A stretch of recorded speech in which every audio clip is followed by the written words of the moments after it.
ఓం శక్తి మామండి. కమాన్ Indian కమాన్ సాబ్. స్వర్గంలో ఉన్న మాటలు మనిషి మనసుతో అమ్మ కనకదుర్గమ్మ నీతో నాతో మనమందరితో మాట్లాడుతుంది. అది ఏ విధముగా ఏ ప్రకారంగా మాట్లాడుతుంది.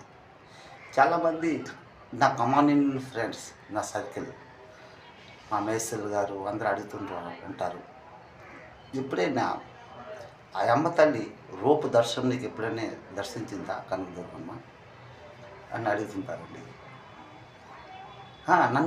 నాకు దర్శనం అయ్యిందండి. అది ఏ విధంగా దర్శనం అయింది? మా యొక్క పేరు దానమ్మ. నాకంటే 3 సంవత్సరాలు పెద్దండి. నేను 3 సంవత్సరాలు చిన్న.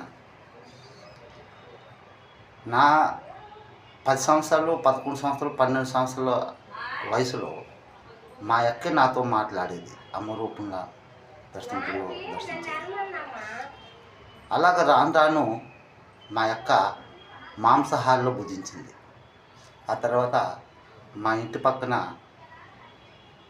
పల్లి లక్ష్మయ్య, మా పెద్దనాన్న అని పిలుస్తామండి, సావిత్రమ్మ, తామడోళ్ళు, పల్లెలు అది కాస్ట్, మా వాడిలము చేపలోళ్ళము.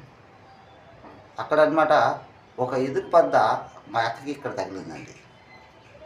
ఇక్కడ ఆ తర్వాత డాక్టర్ దగ్గరికి వెళ్ళి కుట్లు వేసి బాగు చేసిన తర్వాత నుండి మా అక్క మతిపరంగా నాతో మాట్లాడేది, అంటే ద్వేషించేది అన్నమాట. అంతకుముందు మా అక్కే దానమ్మ రూపంలో, అమ్మ తల్లి రూపంలో మాతో మాట్లాడేది. ఏదైనా మా ఇంట్లో ప్రాబ్లం వస్తే మా అక్క మీద వచ్చి ఆ అమ్మ తల్లి వచ్చి మాట్లాడి పూర్తిగా చెప్పేదండి. ఇప్పుడు అలా లేదు. నేనంటే అసహ్యం ఆ అమ్మకి. నేను ఏదో ఆ ఇంటి ఆస్తి అంతా నేను తీసుకుంటాను అని ఏదో ప్లాన్లు రాజకీయాలు చేస్తున్నాను అన్నదా అనుమానం.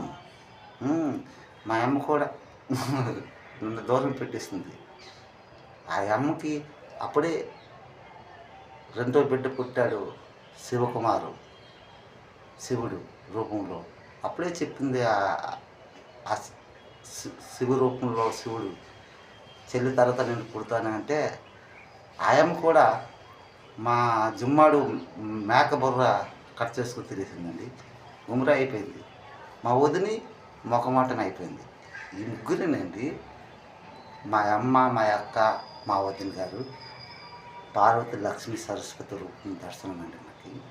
ఈ ముగ్గురితో సంఘర్షణ చేశాను. ఆ తర్వాత ప్రజల మధ్యలో కానీ అందరూ రూపల దర్శనం నాకు అయ్యారండి.